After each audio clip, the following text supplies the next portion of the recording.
Happy new year বন্ধুরা। গল্পকথক মৃত্তিকার গল্পের আসরে সবাইকে স্বাগত। আজ যে গল্পটা শুনবেন তার নাম নেমন্তন্ন পাকরাশি। লিখেছেন সাহিত্যিক প্রচেত গুপ্ত।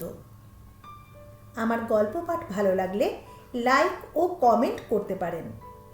সেই সাথে বন্ধুদের সঙ্গে শেয়ার করার অনুরোধ রইল আপনাদের কাছে। শুরু করছি আজকে ছোট গল্প নেমন্তন্ন পাকরাশি। প্রচেতগুপ্ত একজন বাঙালি সাহিত্যিক এবং সাংবাদিক। জন্মেছেন 14 অক্টোবর 1962 সালে। 2007 সালের পরিচালক তরুণ মজুমদার তার চাঁদের বাড়ি উপন্যাসটি অবলম্বনে একটা বাংলা চলচ্চিত্র তৈরি করেন। 2011 খ্রিস্টাব্দে তার চোরের বউ গল্পটি অবলম্বনে পরিচালক শেখর দাস নেকলেস নামের একটি চলচ্চিত্র তৈরি করেন। তিনি সমকালীন বাংলা সাহিত্যের একটি পরিচিত নাম। তার কিছু গল্প হিন্দি, ওড়িয়া এবং মারাঠি ভাষাতেও অনুদিত হয়েছে। বাংলা পত্রিকা যেমন 19 কড়ি, সানন্দা এবং দেশের তিনি নিয়মিত লেখক। 2022 সালের ডিসেম্বরে প্রচেতগুপ্তকে এবিপি আনন্দ সেরা বাঙালি পুরস্কারে ভূষিত করে। শুরু করছি আজকের গল্প নেমন্তন্ন পাকরাশি।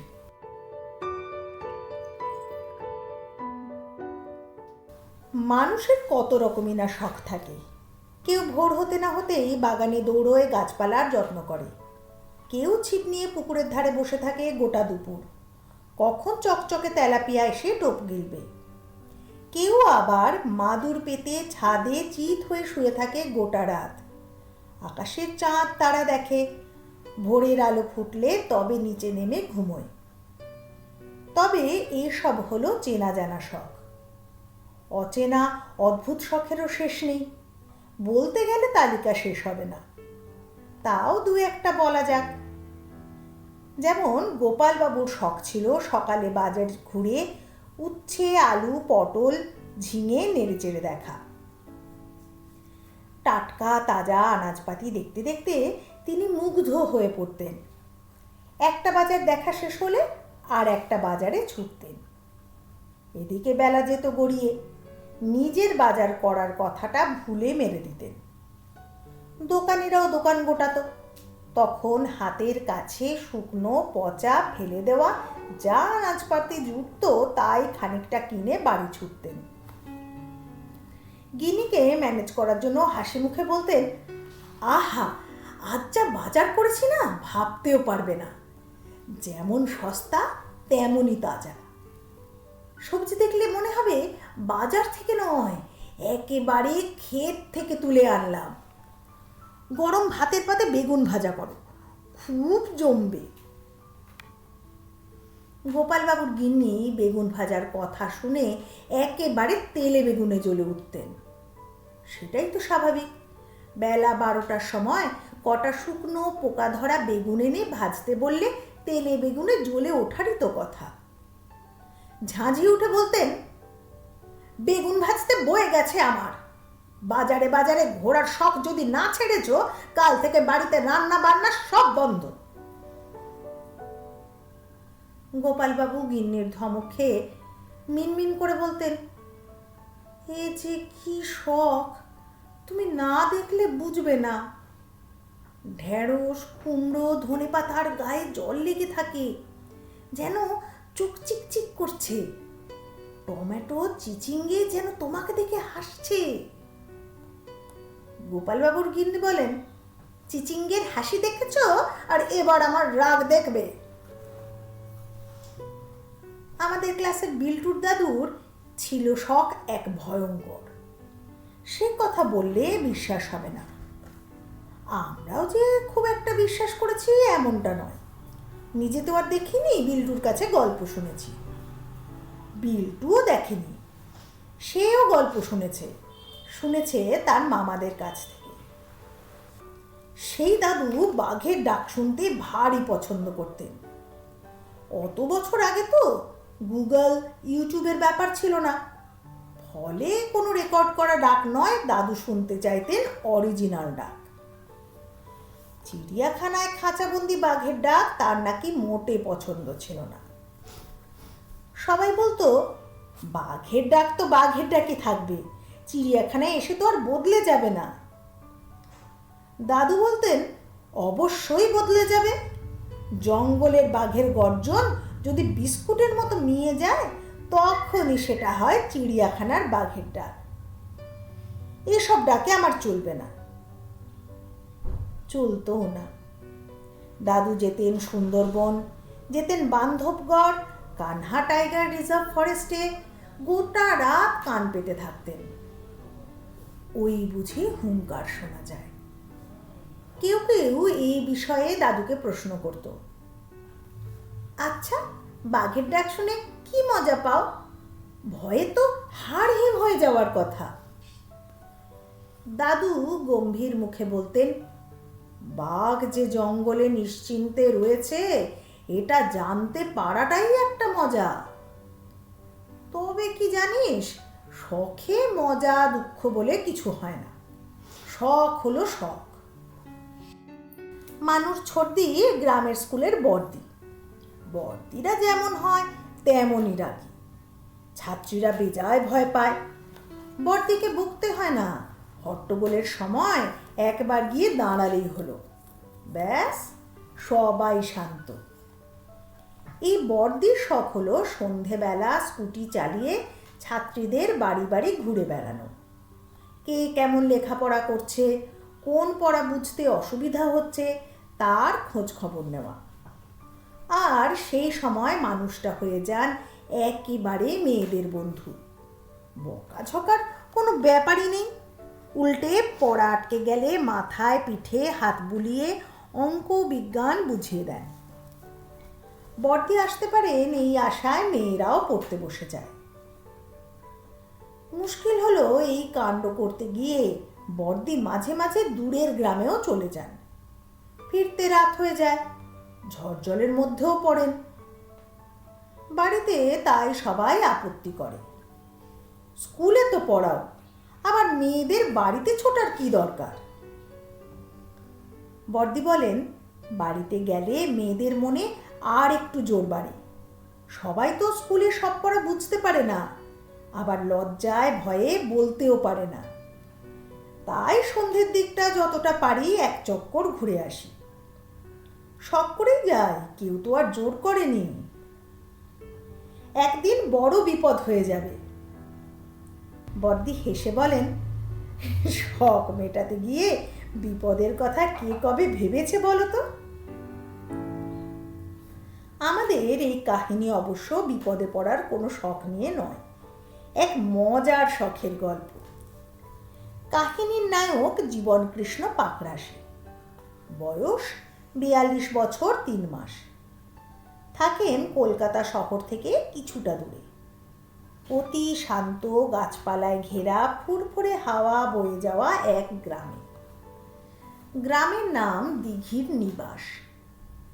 গ্রামে বেশ কয়েকটি টলটলে জলের দিঘি রয়েছে বলেই এমন নাম।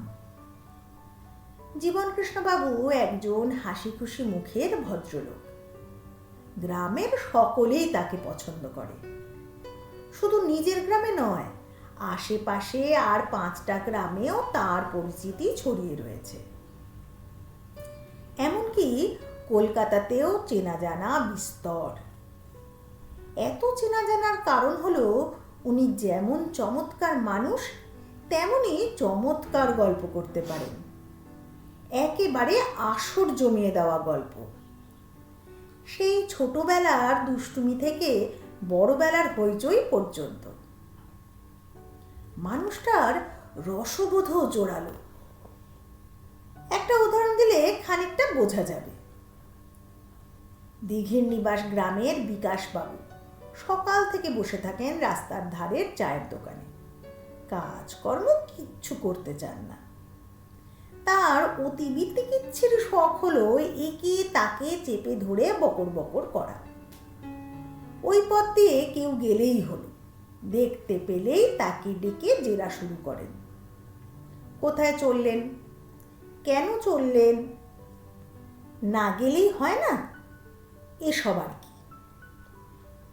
সকলেই বিকাশবাবুর এই শখে বিরক্ত। এ আবার কেমন বিতিকিচ্ছিরি কাণ্ড! কে কোন কাজে যাবে বিকাশবাবুকে তার জবাবদিহি করতে হবে নাকি? তাছাড়া ব্যক্তিগত কাজে কে কোথায় চলল সে প্রশ্ন করাও তো মোটেই উচিত নয় না। বিকাশবাবুকে আকারে ইঙ্গিতে কথা বলেও লাভ হয় না। তিনি অন্যকে বিরক্ত করার এই উদ্ভট শখ ছাড়তে পারেন না। একদিন জীবনকৃষ্ণবাবুর হাতে তিনি জব্দ হলেন। সকালে জীবনকৃষ্ণবাবু যাচ্ছিলেন চুল কাটতে। চায়ের দোকানের সামনে এলে যথারীতি বিকাশবাবু ধরলেন তাকে। ও জীবন ভাইয়া, চললে কই? জীবনকৃষ্ণবাবু একটু বিরক্তি না দেখিয়ে জবাব দিলেন, চুল কাটতে। বিকাশবাবু মাথার দিকে তাকিয়ে বললেন, কই, চুল তো তেমন বড় হয়নি, এখন না কাটলেও চলবে, তার চেয়ে এসো দুটো গল্প গুজব করি। জীবনকৃষ্ণবাবু এদিক ওদিক তাকিয়ে গলা নামিয়ে বললেন, চুল তেমন বড় হয়নি বলেই তো কাটতে যাচ্ছি দাদা। সেলুনে গিয়ে দরাদরি করব, বলবো চুল হাফ বেড়েছে, পয়সাও হাফ নিতে হবে। বিকাশবাবু চোখ কপালে তুলে বললেন, সেলুনে আবার দরাদরি চলে নাকি? জীবনকৃষ্ণবাবু মুচকি হেসে বললেন, চালালেই চলবে, আর যদি না চলে আরও একজনকে না হয় ডেকে নেব, এক খরচেই দুজনকে কেটে দেবে না হয়। এরপর একটু থমকে বিকাশবাবুর মাথার দিকে চট করে একবার তাকিয়ে বলেন, আরে আপনারও তো দেখছি চুল তেমন বাড়েনি, যাবেন নাকি কাটাতে? আপনার হাফ আমারও হাফ, হাফে হাফে ওয়ান হয়ে যাবে। এই শর্তেও যদি সেলুন রাজি না হয়, হাফ চুলই কাটবে আপনার, মাথার একদিকের টুকু এখন কেটে দেবে না হয়, বাকিটা কাটবে না হয় পরের মাসে। মন্দ কি বলুন? দৌড়াদৌড়ি করে যতটা পাওয়া যায় আর কি। চলুন চলুন, দেরি করে লাভ নেই। কথা শেষ করেই জীবনকৃষ্ণ পাকরাশি বিকাশবাবুর হাত ধরে একরকম টানাটানি শুরু করে দিলেন। আধখানা চুল কাটানোর ভয়ে বিকাশবাবু তো পালানোর পথ পান না। কোনো রকমে হাত ছাড়িয়ে বগলে ছাতা নিয়ে দৌড় দিয়ে বাঁচলেন। এই গল্প গ্রামে ছড়িয়ে পড়তে বেশি সময় লাগেনি। সবাই তো হেসে কুটোপাটি। দেখা হলেই বিকাশবাবুকে জিজ্ঞাসা করতে লাগলো, সেলুনে যাচ্ছেন নাকি দাদা? বিকাশবাবু বিরক্ত করার শখ ত্যাগ করেছেন, আর গুণাক্ষরেও কাউকে জিজ্ঞাসা করেন না কোথায় চললেন। আমাদের জীবনকৃষ্ণ পাকরাশির শখটি শুধু মজাদার নয়, লোভনীয় বটে। তার শখ নেমন্তন্ন খাওয়ার। একটু আধটু শখ নয়, মারাত্মক শখ। তিনি হলেন একজন নেমন্তন্ন রসিক। নেমন্তন্ন খাওয়ার মতো আনন্দ তিনি আর কিচ্ছুতে পান না। কেউ নেমন্তন্ন করলে তিনি কেমন যেন আত্মহারা হয়ে যান, দুনিয়ার সব ভুলে যান। কোনো বাধাকেই তার বাধা বলে মনে হয় না। নেমন্তন্ন খাওয়ার জন্য তিনি যেন জীবন দিয়ে দিতে পারেন। নেমন্তন্ন বাড়ির লুচি, আলুর দম, চপ, কাটলেট, মাছের ঝাল, মাংসের ঝোল, চাটনি, পাঁপড়, দই, রসগোল্লা থেকে biryani, fish fry, mutton rezala, chicken চাপ, আইসক্রিম শীত গ্রীষ্ম বর্ষাকে তুচ্ছ করে দেয়। একবার ট্রেনে চেপে মুখে ভাতে নেমন্তন্ন খেতে যাচ্ছিলেন জীবনকৃষ্ণবাবু। নেমন্তন্নের টানে দেরি না করে সকাল সকাল রওনা হয়েছিলেন। স্টেশন ছেড়ে ট্রেন খানিকটা গড়িয়েই গেল থমকে। খবর এলো সামনে সিগনালে গোলমাল, ট্রেন এখন চলবে না।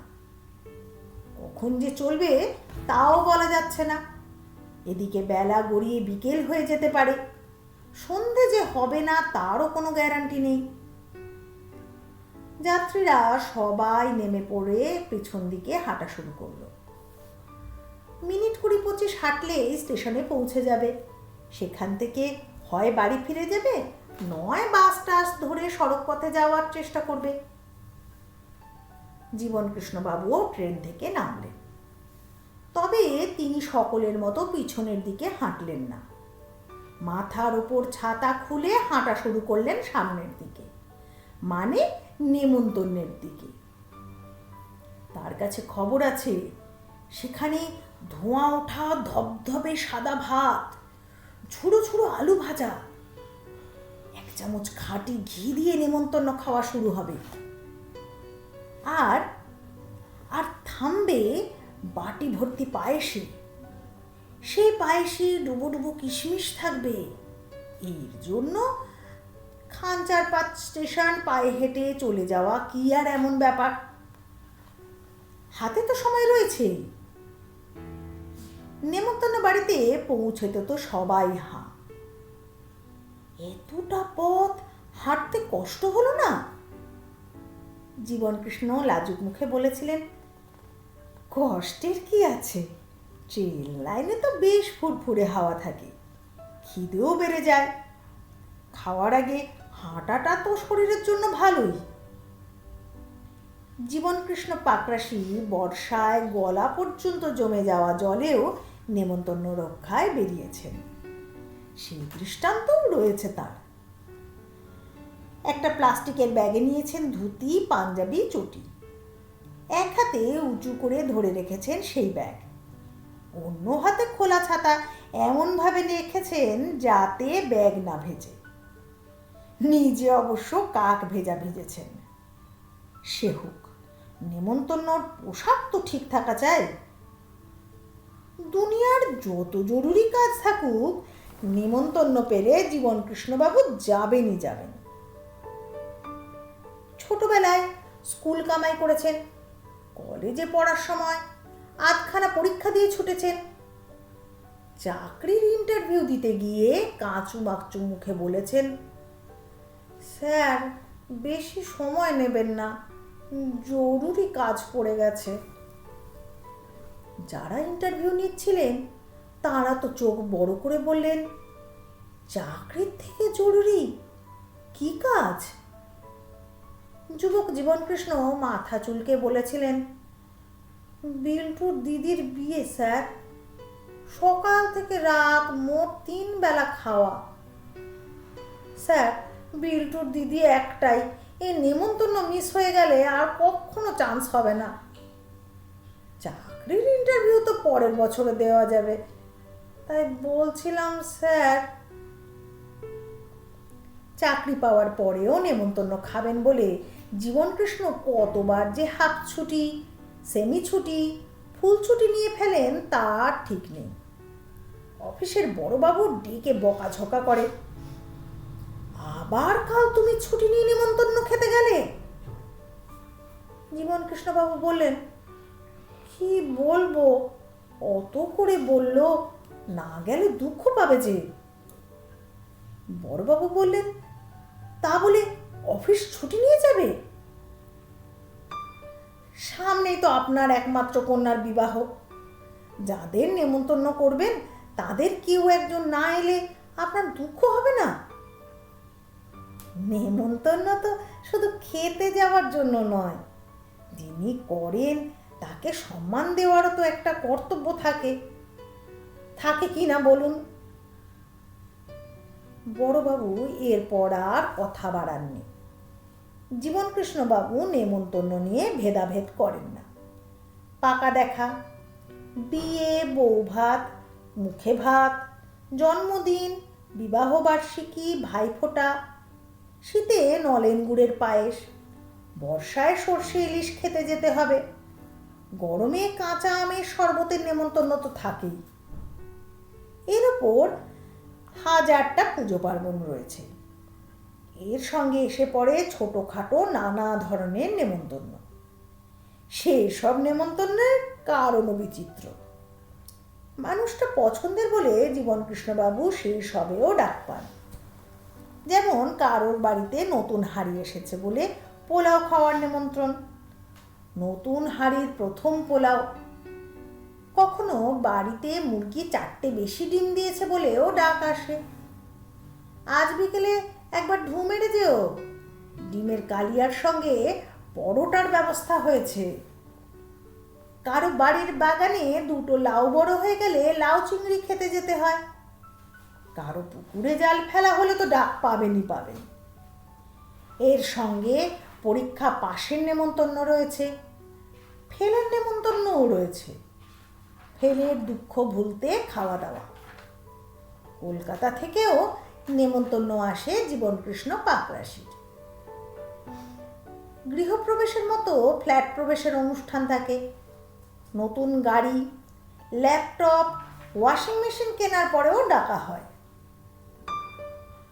নতুন গাড়ি চড়ে আজ রেস্তোরাঁয় ডিনারে যাব, আপনাকে পাশে চাই। তালিকায় শান্তি অশান্তির নেমন্তন্নও রয়েছে। পাড়া প্রতিবেশীর সঙ্গে ঝগড়া মেটাতে শান্তির ভোজ, আবার ঝগড়ায় যাওয়ার আগে দল পাকাতে অশান্তির ভোজ। জীবনকৃষ্ণবাবু দুতরফেই ডাক পান। দিঘির নিবাস গ্রামে সকলেই জীবনকৃষ্ণ পাকরাশির নেমন্তন্ন শখের খবর রাখে। সবাই জানে মানুষটা খেতে ভালোবাসে। পোলাও কুরমা থেকে আলুর চপ, কাঠি আইসক্রিম কোনো কিছুতেই তার আপত্তি নেই। একবার নেমন্তন্ন করলেই হলো। তাকে আড়ালে ডাকা হয় নেমন্তন্ন পাকরাশি। হঠাৎ একদিন এক কাণ্ড ঘটল। সেদিন ভোরে জীবনকৃষ্ণ পাকরাশি কাঁধে ব্যাগ নিয়ে বাড়ি থেকে বেরিয়েছিলেন। চিন্তিত মুখে হনহন করে হাঁটতে লাগলেন বড় রাস্তার দিকে। পথে দেখা তরণীপালের সঙ্গে। তিনি প্রাতঃভ্রমণে বেরিয়েছেন। একগাল হেসে বললেন, বাপরে, এত সকালেই নেমন্তন্ন? জীবনকৃষ্ণবাবু গম্ভীর মুখে বললেন, হ্যাঁ, নেমন্তন্ন।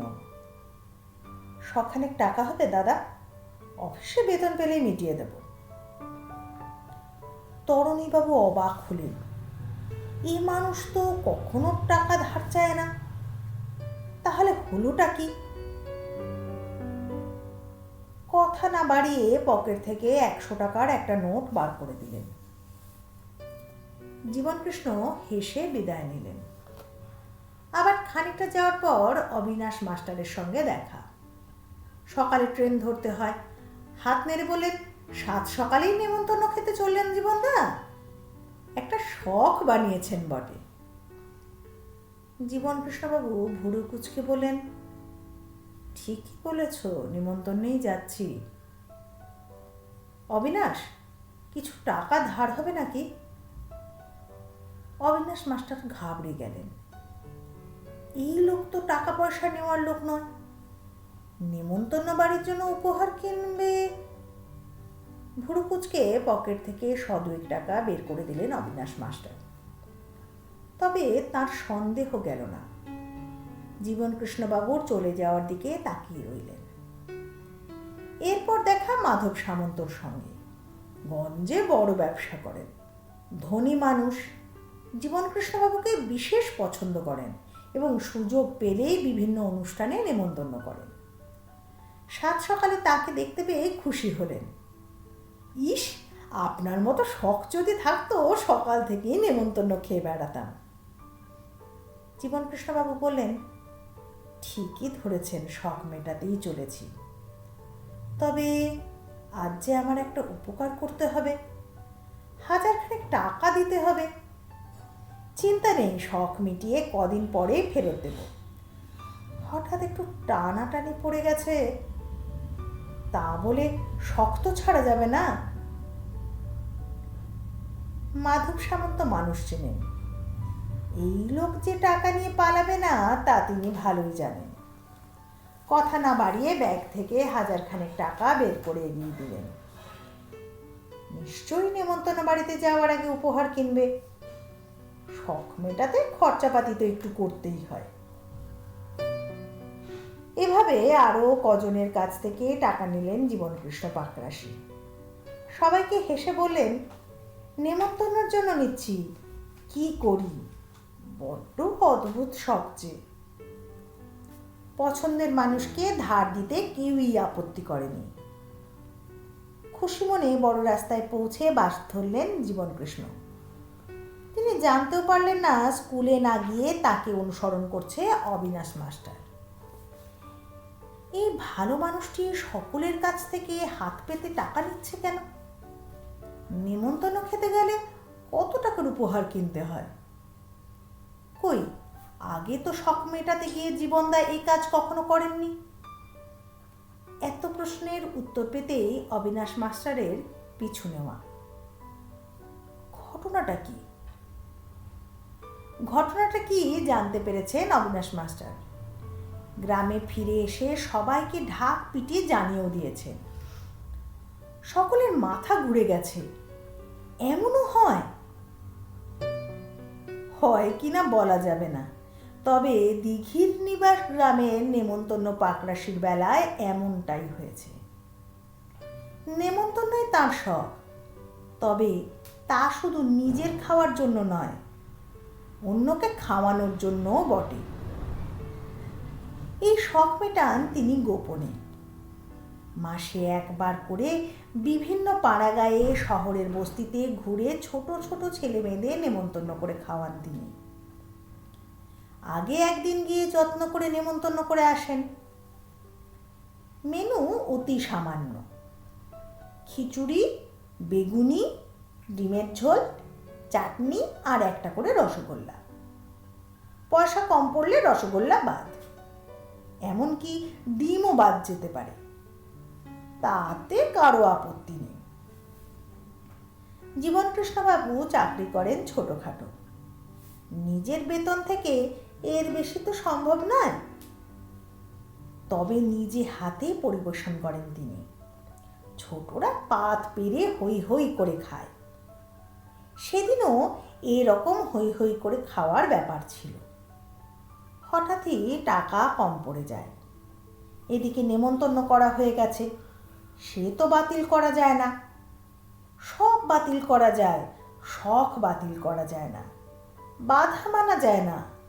তাই ওর কাছ থেকে ধার নিতে হলো। অবিনাশ মাস্টার নিজের চোখে শুধু সবটা দেখেননি, এক সময় জীবনকৃষ্ণবাবুর সামনে গিয়ে হাজিরও হয়েছেন। ছোটদের পাশে বসে গরম খিচুড়ি চেখে নেমন্তন্ন খেয়েও দেখেছেন। আহা, কি আনন্দ! জীবনকৃষ্ণ পাকরাশির শখ নিয়ে দিঘির নিবাস গ্রামের মানুষের গর্বের সীমা নেই। সে তো হবেই, তাই না? শেষ হলো আজকের গল্প নেমন্তন্ন পাকরাশি। এরকম আরও গল্প পাঠ শুনতে গল্পকথক মৃত্তিকা ইউটিউব চ্যানেলটি সাবস্ক্রাইব করে বেল আইকনটি প্রেস করে রাখতে পারেন। সবাই ভালো থাকবেন, সুস্থ থাকবেন। খুব তাড়াতাড়ি নিয়ে আসব নতুন কোনো গল্প। আজ তাহলে আসি।